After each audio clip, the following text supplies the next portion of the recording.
Padre, te damos muchas gracias por la oportunidad que nos das de poder ir un día más a tu palabra. Queremos, Señor, que tu palabra pueda traer verdades a nuestro corazón, pero también que pueda, Señor, ser como esa espada de doble filo que penetra hasta lo más profundo de nuestro ser, que hables a nuestras vidas, que tu palabra hoy pase a ser para nosotros como un espejo en el que podamos mirarnos atentamente, que nos lleves por tu Espíritu Santo a examinarnos a la luz de tu palabra para ver si estamos bien y las cosas en las que debemos seguir trabajando dentro de nosotros. Así que háblanos hoy, Señor. Ayúdanos y guía nuestros corazones en este tiempo de reflexión en tu palabra y que sea para edificación de todos aquellos, Señor, que lleguen a ver este vídeo. Que pueda este mensaje edificar la vida de muchos y ser de bendición para la vida espiritual de todos mis hermanos que lo lleguen a escuchar. Te lo pido en el nombre de Jesús. Amén, amén y amén. Bueno, hermanos, vamos a empezar nuestro devocional de hoy. Hoy vamos a empezar en el capítulo 2 de Romanos. Ya empezamos con el capítulo 2 y en este día vamos a trabajar 5 versículos. Vamos a estar trabajando desde el versículo 1 hasta el versículo 5. De vez en cuando voy a ir viviendo un poquito. Ustedes ya saben que me tengo que hidratar. Hoy cambiamos de bebida. Hoy tocó un juguito de naranja. Bueno, esto de naranja debe tener... Esto de naranja tiene lo que yo tengo de chino, de oriental. Esto de naranja debe tener naranja en polvo. Pero bueno, hermanos, se disfruta igual. Vamos entonces a la... Miren, pone 12% de zumo. Si es 12% de zumo, imagina el resto. El resto de el otro 88%, mejor ni preguntar lo que es. Si el 12% es zumo, el otro 88%, mejor ni investigar. Porque cuanto menos agua con azúcar, pastor, pues sí. No me lo recuerden, hermanos, no me lo recuerden que tengo que hacer una dieta cetogénica.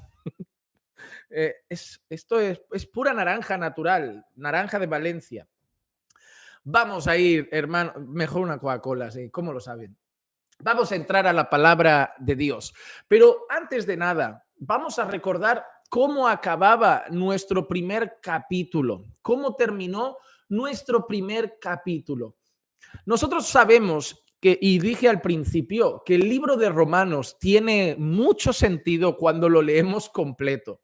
Esto aplica para todos los libros de la Biblia, pero en algunos casos el contexto es todavía más significativo que otros. Por ejemplo, si yo leo el libro de Proverbios, yo puedo leer Proverbios 4, luego puedo leer Proverbios 7, luego puedo leer Proverbios 2 y muchas veces el libro de Proverbios, si lo lees por separado, en cuanto a entender lo que dice cada capítulo, no pasa tanto. ¿Por qué? Porque suele tratar temas muy diferenciados. Pero el libro de Romanos, como otros libros, por ejemplo, como lo que nos está pasando en Gálatas, que lo estamos trabajando los domingos, es un libro que tiene una secuencia de pensamiento muy clara. Es decir, que el siguiente capítulo va muy unido al previo, que lo que se dice va muy unido a lo que ya se ha dicho. Por eso es bueno recordar lo que Pablo ha ido diciendo en el primer capítulo. Pablo empezó hablando del poder del evangelio, es poder de Dios para salvación de todo aquel que cree. Pablo empezó a hablar de la revelación de Dios, de cómo Dios se dio a conocer en la creación, cómo Dios se ha mostrado y se ha dado a conocer en el hombre, dentro del hombre mismo.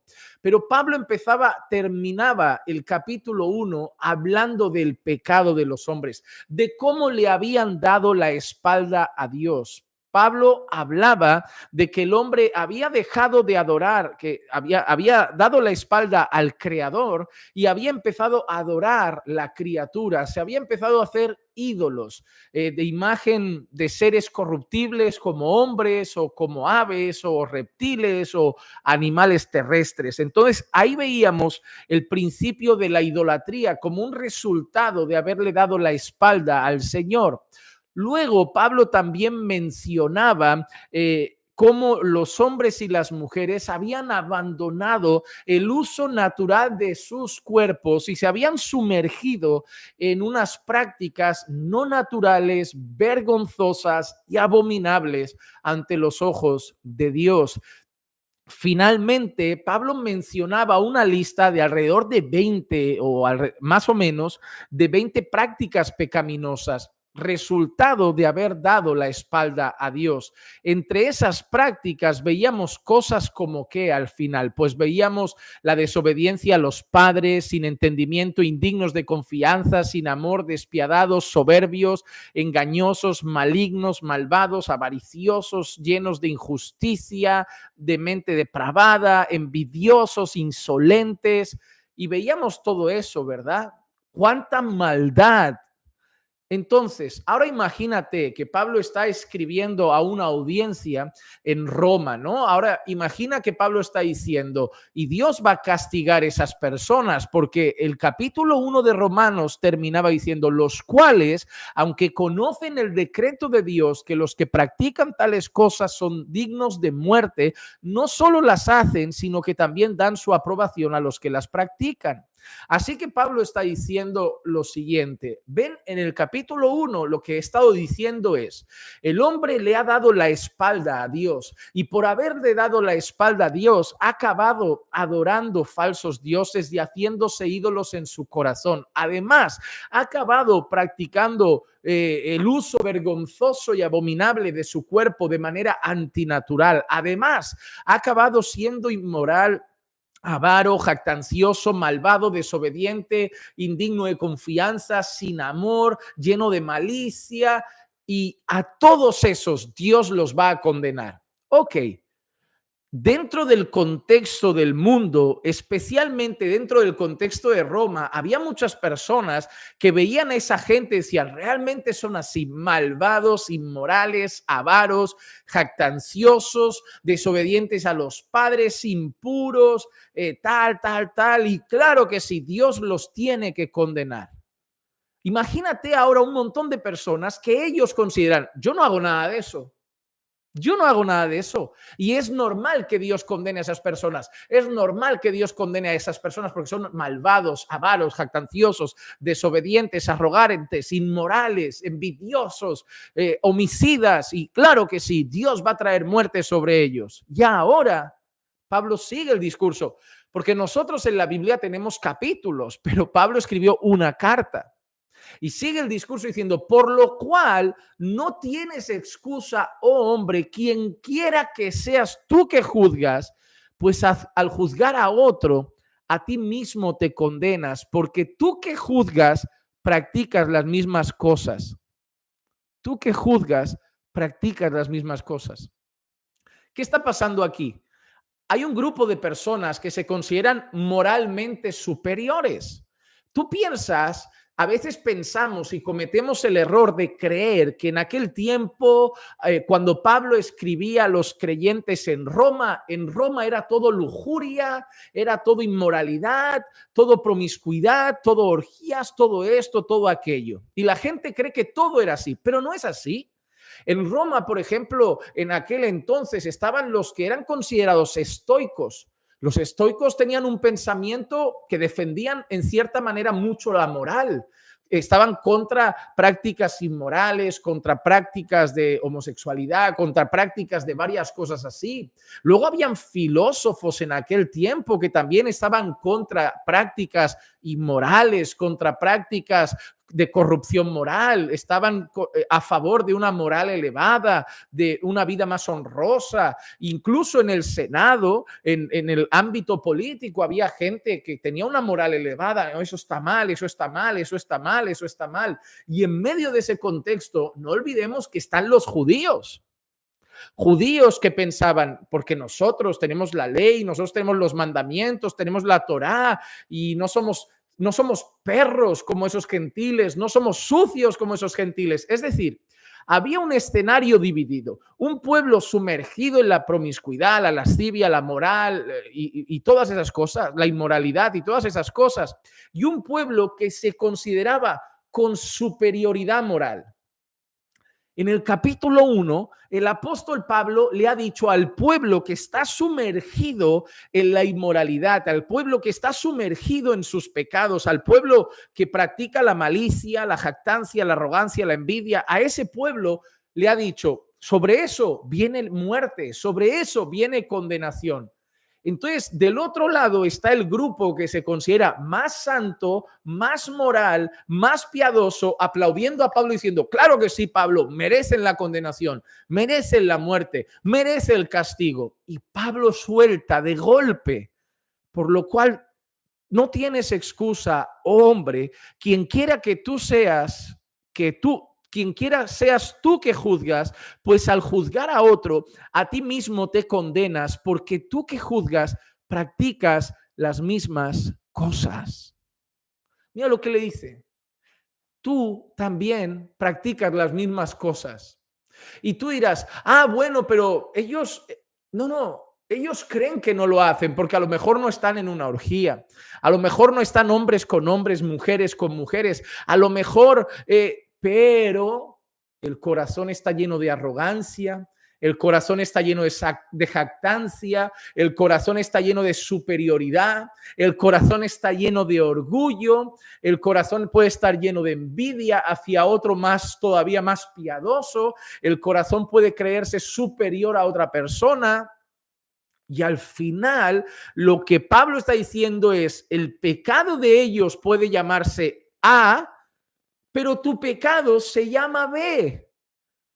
Y tú entonces estás cayendo en lo mismo que ellos, en un pecado delante de Dios. Aunque tú te creas superior moralmente, estás delante de Dios siendo igualmente culpable. Quizá no practicas las mismas cosas, pero no estás limpio, no eres puro completamente delante de Dios. Por eso dice, quien quiera que seas tú que juzgas, al juzgar a otro, a ti mismo te condenas, porque tú que juzgas practicas las mismas cosas. En el sentido que Pablo habla, dice, tú los miras y lo que está diciendo tu corazón es, son malos y merecen la condenación. Pero tú te estás mirando a ti pensando que tú no eres malo. Mas yo te digo que tú que miras a ese y dices, es malvado, ruin, inmoral y merece la condenación, tú que haces eso, yo te digo que tú también te condenas a ti mismo, porque con ese juicio que tú estás apuntando, ese mismo juicio es para ti, porque tú también pecas. Eso es lo que Pablo está diciendo. Tú también pecas, tú practicas las mismas cosas. Recuerda que en esa lista de pecados como inmoralidad, maldad, desobediencia a los padres, estaba la jactancia, estaba la soberbia, estaba el orgullo, estaban dichos otros pecados que son propios de la gente que se cree que tiene superioridad moral. Ahora Pablo está apuntando a otro sector. Antes apuntado a un sector que evidentemente es terrible, despiadado, inmoral, pero ahora está apuntando al sector de los que aparentemente lucen morales, pero por dentro también pecan. Porque al final, la conclusión a la que Pablo nos va a ir llevando a lo largo del capítulo 1, 2 y 3 es lo que Pablo en Romanos 3:23 nos va a decir, por cuanto todos pecaron y todos están destituidos de la gloria de Dios. Para llegar a eso que Pablo nos va a decir en Romanos 3:23, por cuanto todos pecaron y están destituidos de la gloria de Dios, Pablo va a empezar grupo a grupo. Pablo va a empezar con unos que han podido ver a Dios, han conocido a Dios, Dios se les ha revelado en la creación, pero le han dado la espalda y se han ido a la inmoralidad, a la maldad, a la malicia, Ahora Pablo apunta a otro sector, al sector de los que se creen morales, al sector del moralista, al sector del yo soy bueno, yo soy digno, yo soy el más piadoso, yo no soy malo como ese, yo no soy ruin como ese, yo no soy pecador como ese, al sector de aquellos que creen que no pecan. Y Pablo les apunta con el dedo y le dice, tú que estás diciendo que esos merecen la condenación, deberías saber algo, que tú mereces lo mismo, porque tú que condenas lo que hacen, practicas las mismas cosas. Tú también pecas. Y eso es lo que Pablo les está diciendo. Mira qué dice, y sabemos que el juicio de Dios justamente cae sobre los que practican tales cosas. Ahora, nos define cómo es el juicio de Dios. El juicio de Dios es un juicio justo, justo. El juicio de Dios es un juicio justo. Todo lo que Dios haga a la hora de condenar es justo. Todo lo que Dios haga a la hora de castigar es justo. Todo lo que Dios haga a la hora de infringir una condenación, una disciplina o un castigo es justo. El juicio de Dios es justo. El juicio de Dios cae justamente sobre las personas. En el infierno, en la condenación eterna, nadie podrá quejarse o nadie podrá alegar que es injusto estar ahí, porque el juicio de Dios cae justamente sobre los que practican tales cosas. Cosas que tú y yo, amado hermano, también practicamos en el pasado, pero ¿por qué no cae el justo juicio de Dios sobre nosotros? Porque el justo juicio de Dios cayó sobre Cristo en la cruz del Calvario. Allí la justicia de Dios quedó satisfecha, castigando no a los pecadores, sino al justo que cargó con nuestros pecados, que los llevó sobre sus hombros. Pero el juicio de Dios debía cumplirse para satisfacer la justicia divina y fue satisfecha en Cristo Jesús. El juicio de Dios cae justamente sobre los que practican tales cosas. Hay que tener mucho cuidado con el moralismo, con el hecho de pensar, yo no soy pecador como tú. Yo no soy malo como tú, yo no soy malvado como tú. No, la Biblia dice, no hay nadie bueno. Mira, la Biblia es clara en cuanto a eso. El propio Jesús le dijo a ese muchacho, ¿a quién llamas bueno? No hay nadie bueno, sino solo uno, Dios. El apóstol Pablo lo dejará claro, no hay ninguno bueno, no hay nadie justo, no hay quien busque a Dios, ni siquiera uno. El libro de Eclesiastés dice, Dios hizo a los hombres perfectos, pero ellos tomaron muchos caminos malos, hicieron muchas trampas, se desviaron en su camino, hicieron muchas artimañas. Es decir, no hay nadie bueno. Génesis dice, porque el deseo de su corazón es hacer el mal desde su juventud. No hay nadie bueno. No existe absolutamente nadie bueno. Solo Dios. Por eso nunca debemos cuidarnos mucho del moralismo. Y eso está mucho en la iglesia. Porque personas que llegan de haber sido los avaros, los inmorales, los ladrones, los mentirosos, los malvados, los desobedientes, personas que llegan de allí se convierten, son santificadas, el Señor trata con ellos y ahora miran a otros por encima del hombro, olvidándose de lo que fueron y que ahora no tienen un cuerpo glorificado, siguen teniendo luchas, aparentemente no las muestran, pero siguen teniendo luchas. Y puede ser que no la tengan ya con la inmoralidad o no la tengan ya no sé, con el vicio del alcohol o de la droga, pero la pueden tener con su orgullo, con su mal carácter, con su altivez, con su jactancia, con su soberbia, con su arrogancia. Pueden tener ahora esa lucha con otros aspectos. Tenemos que tener mucho cuidado con la moralidad. Solo quiero hacer un alto en el camino, antes de pasar al versículo 3, un alto. Porque mucha gente cuando lee el primer versículo, quien quiera que seas tú que juzgas, pues al juzgar a otro, a ti mismo te condenas, porque tú que juzgas practicas las mismas cosas. Hay que tener en cuenta algo importante, amados hermanos. Hay que tener en cuenta que ese versículo no está diciendo que no podemos juzgar con justo juicio. Porque la Biblia no se contradice y la Escritura dice juzgad con justo juicio. Por otro lado, la Biblia no se contradice y también la Escritura dice si alguno es sorprendido en alguna falta, vosotros que sois espirituales, restauradle con un espíritu de mansedumbre, mirándote a ti primero, no sea que tú también seas tentado. La Biblia no se contradice y también dice si tu hermano peca, veis, repréndelo a solas. Entonces, hay varios textos que hablan de la corrección. Y hoy tenemos la mala costumbre en la iglesia evangélica especialmente de considerar que cuando leemos esto, tú que juzgas, no juzgues, ya es no corrijas. Y es diferente, porque aquí lo que el apóstol Pablo está haciendo es condenar el juicio condenatorio desde un corazón soberbio y moralista sobre otro pecador cuando realmente somos pecadores. Eso no tiene nada que ver con la corrección que busca la restauración de un hermano hecha en humildad y reconociendo que yo también soy pecador y que él también puede corregirme a mí con total libertad.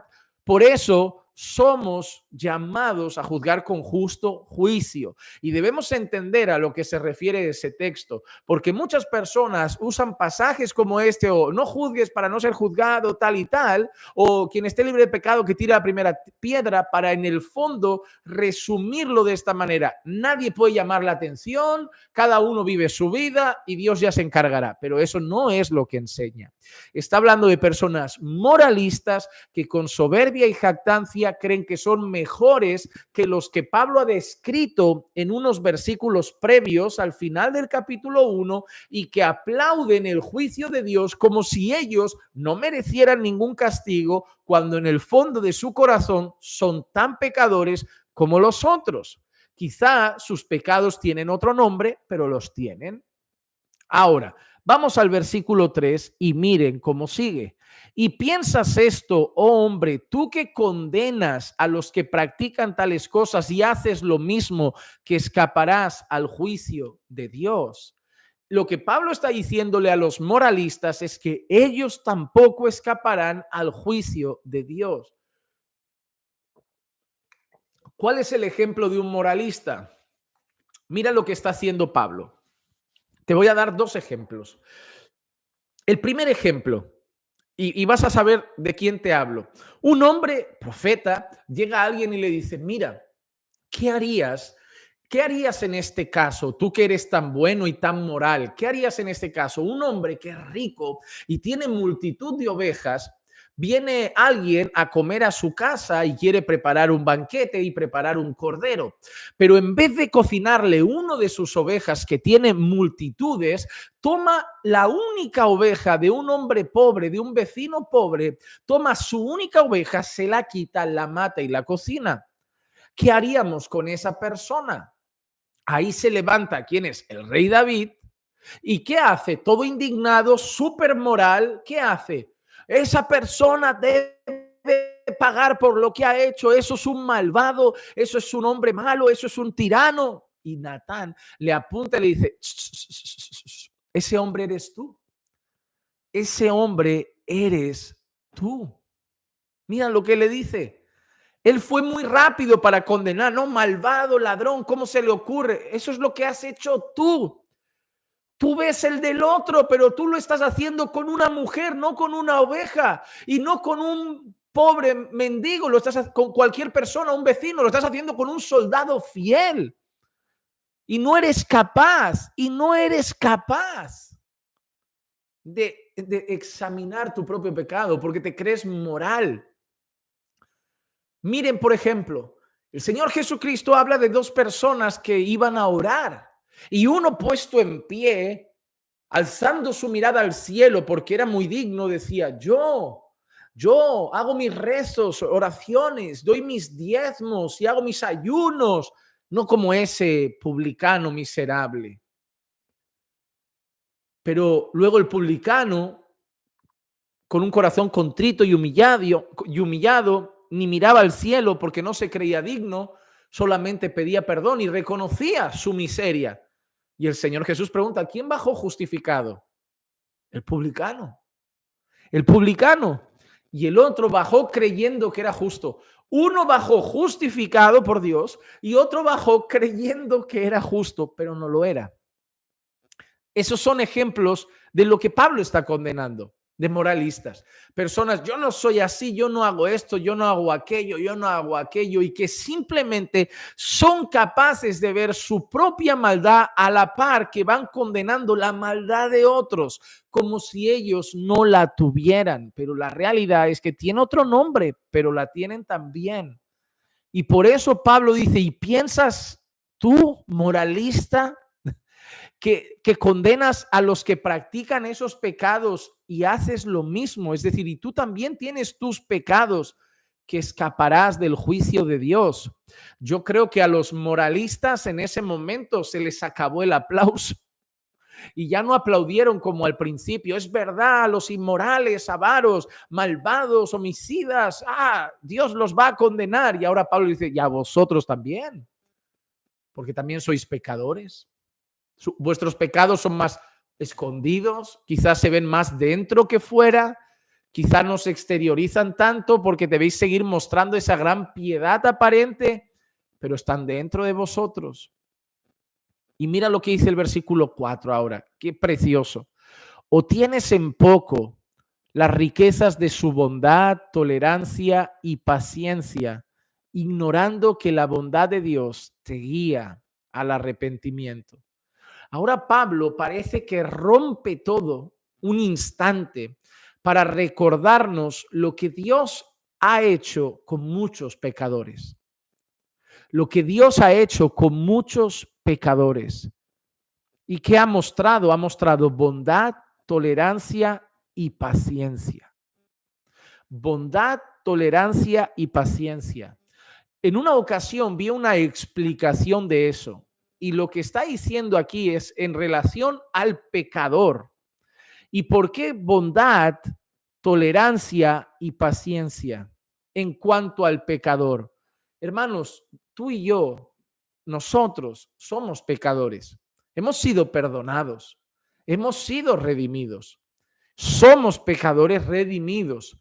Pero ninguno de nosotros podrá afirmar, después de haber sido perdonado por el Señor, de haber sido salvos, de haber nacido de nuevo, que nunca más hemos pecado de ninguna manera. Ya no practicamos el pecado, pero somos pecadores que están luchando cada día con su carne para crecer en santidad, pero todavía no tenemos un cuerpo glorificado. Ahora, ¿qué ha tenido Dios para con nosotros? ¿Qué ha mostrado Dios para con el pecador al que ha redimido? Mira lo que Dios ha mostrado: bondad, tolerancia y paciencia. ¿A qué se refiere eso en cuanto al pecador? Dios ha sido bueno en cuanto a nuestros pecados pasados, bondad, ha sido bueno. Dios ha sido tolerante en cuanto a nuestros pecados presentes. Y Dios tiene paciencia por nuestros pecados futuros. Dios ha sido bueno porque nos perdonó todos nuestros pecados, sabiendo que en el pasado pecamos mucho contra Dios. Dios es tolerante, sabiendo que ahora, habiendo sido perdonados, todavía en ocasiones pecamos contra Él. Y Dios tiene tanta paciencia que nos sigue amando y todavía su perdón es completo sobre nosotros, aun sabiendo que en el futuro volveremos a pecar alguna vez contra Él. Por eso, sobre nosotros, Dios ha mostrado las riquezas de su bondad, de su tolerancia y de su paciencia. ¿Y qué ha hecho eso? Ignorando que la bondad de Dios te guía al arrepentimiento. ¿A dónde nos ha guiado siempre esa bondad de Dios? ¿A dónde nos ha conducido ese amor de Dios hacia nosotros como pecadores? ¿A dónde nos ha guiado eso? Nos guió a arrepentirnos de nuestros pecados. Y cuando nosotros pecamos hoy contra Dios, ¿hacia dónde nos guía ver su amor, su gracia, su compasión y su misericordia? Nos guía a arrepentirnos. Cuando nosotros pecamos contra Dios, imagínate, yo ahora he tenido un mal pensamiento o he contestado feo al vecino. Llego aquí y pienso, mira, merezco la muerte, merezco el castigo y aún así tengo el amor de Dios. Dios me ha perdonado, Dios me da de su gracia, renueva su misericordia un día más. ¿Eso hacia dónde me guía? Ver su amor, ver su bondad, ver su tolerancia, ver su paciencia. Eso me guía al arrepentimiento. Me guía al arrepentimiento. El amor de Dios me guía hacia el arrepentimiento. La bondad de Dios me guía hacia el arrepentimiento. La gracia que Dios ha derramado sobre mí me guía hacia el arrepentimiento. Su misericordia me guía hacia el arrepentimiento. Nunca olvides la bondad, la tolerancia y la paciencia que Dios ha tenido para contigo, para con nosotros. Y termina diciendo en el versículo 5, mas por causa de tu terquedad y de tu corazón no arrepentido, estás acumulando ira para ti en el día de la ira y de la revelación del justo juicio de Dios. Ahora Pablo termina este versículo 5 recordando que habrá un día de la ira y del justo juicio de Dios. Otra vez muestra el juicio de Dios como justo. Y ese día de la ira y de la revelación del justo juicio de Dios nos hace pensar en el día del juicio final, el día en el que Dios juzgará al mundo, juzgará todas las cosas. Y mira lo que dice, por causa de tu terquedad y de tu corazón no arrepentido, estás acumulando ira para ti en el día de la ira y de la revelación del justo juicio de Dios. Muchas de las personas que reconocían que eran malvados, inmorales, jactanciosos, envidiosos, al final se arrepentían. Pero el moralista no se arrepiente porque el moralista cree que no hace nada mal. El moralista cree que está bien, el moralista cree que merece el cielo, el moralista cree que se gana su salvación, el moralista cree que su salvación está en su mano y él lo ha hecho todo muy bien y no es como un cristiano de los que la van a perder porque es un miserable, débil en la fe y pecador. Él es más fuerte, él es más digno, él es más piadoso, él es más santo y entonces él se lo ha ganado y no como ese cristiano que pudo salvarse pero al final lo perdió porque al final fue un flojo en la fe, no como él que ha sido fuerte. Él se siente bien, él se siente importante, digno, santo, puro. Y Pablo a los moralistas les dice, por causa de tu corazón, de la terquedad que hay en ti y de tu corazón no arrepentido, la ira de Dios te espera. Por fuera estás bien, te ves bien, te ves limpito, te ves bonito por fuera, pero te vas a ir al infierno también, como el otro, si no te arrepientes. ¿Pero de qué me voy a arrepentir? De que eres un pecador también. Quizá lo tuyo no se llama inmoralidad o no se llama robar o no se llama mentir, pero a lo mejor se llama soberbia, jactancia, orgullo, altivez. Y al final te tienes que arrepentir también. Pecado es pecado. Porque muchos de los moralistas, si el Señor los tuviera hoy delante, ¿qué les diría? Lo mismo que le dijo a escribas y fariseos, laváis el vaso por fuera, pero por dentro sois sepulcros blanqueados. De labios me honran, pero su corazón está lejos de mí. Lo que Pablo acaba de hacer es, en primer lugar, en el capítulo anterior, al final del capítulo 1, dejar claro que los que practican los pecados que Pablo menciona en esa lista de alrededor de 20 pecados o 21, 22 pecados, la condenación de Dios les espera, la muerte y el castigo les espera.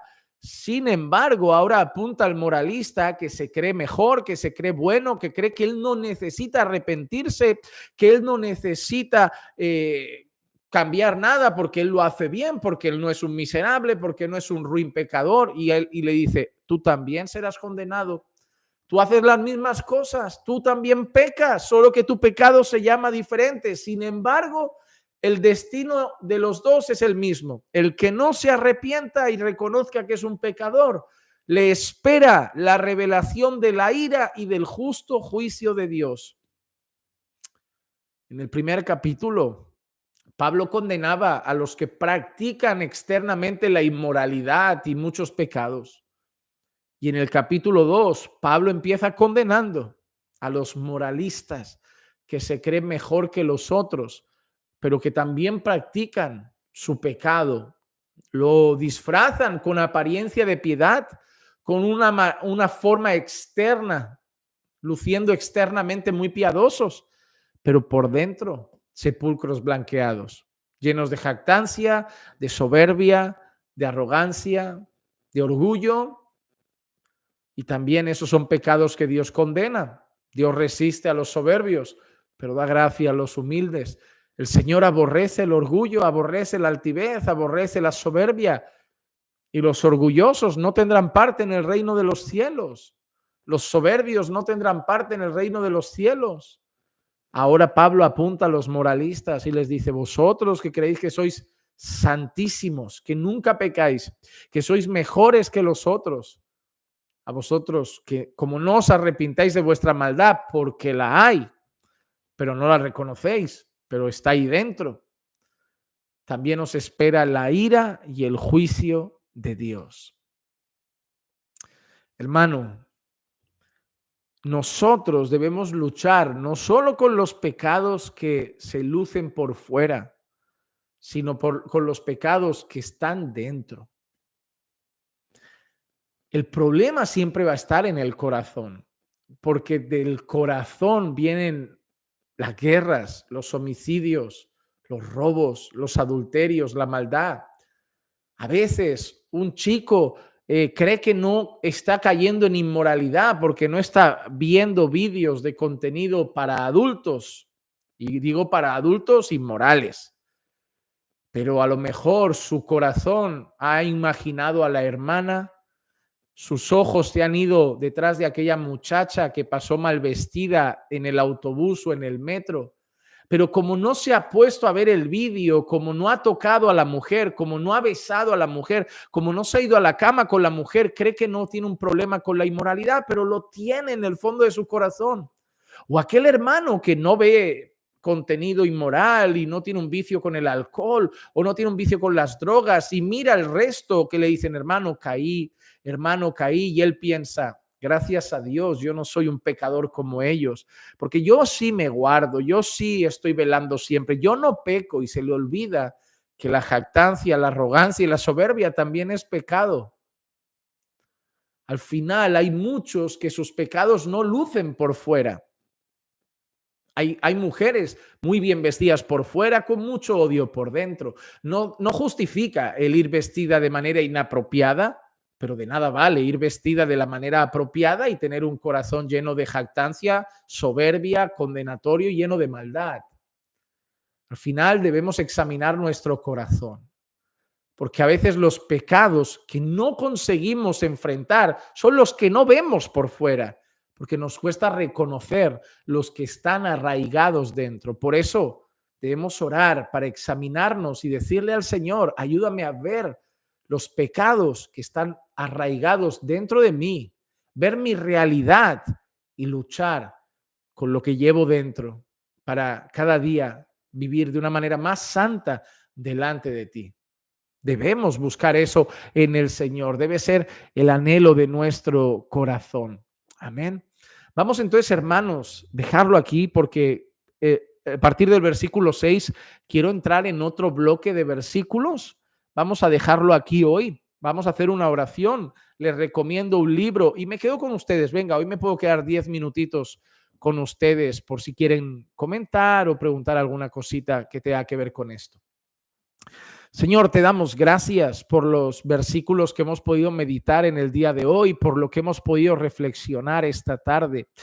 Y te rogamos, Señor, que no nos dejes caer nunca en la actitud de aquellos moralistas, en la actitud de aquellos, Señor, que consideran que ellos no son pecadores, que ellos no tienen ningún problema y que ellos no son tan malos como otros y que ellos lo hacen todo bien. Líbranos de la jactancia, del orgullo, de la soberbia y del moralismo muerto que simplemente muestra un corazón endurecido. Haznos humildes para reconocer nuestra verdadera condición ante ti, reconocer que no hay nadie bueno y que todos tenemos luchas contra nuestra carne, para tener cada día un corazón quebrantado, roto, contrito y humillado delante de ti, que te busque con humildad, para así crecer cada día más y más en santidad. Porque nadie, Señor, vencerá un pecado si no reconoce que es un pecador. Así que ayúdanos a examinar nuestros corazones y reconocer lo que realmente batalla dentro de nosotros. Aunque a veces experimentemos el mostrar una apariencia muy piadosa, danos, Señor, la posibilidad de examinar la realidad de nuestra mente, de nuestro corazón, para luchar con lo que no se muestra por fuera, pero está dentro de nosotros. Porque todos tenemos luchas hasta que tengamos un cuerpo glorificado. Ayúdanos, Señor. Te lo pido en el nombre de Jesús. Amén. Amén.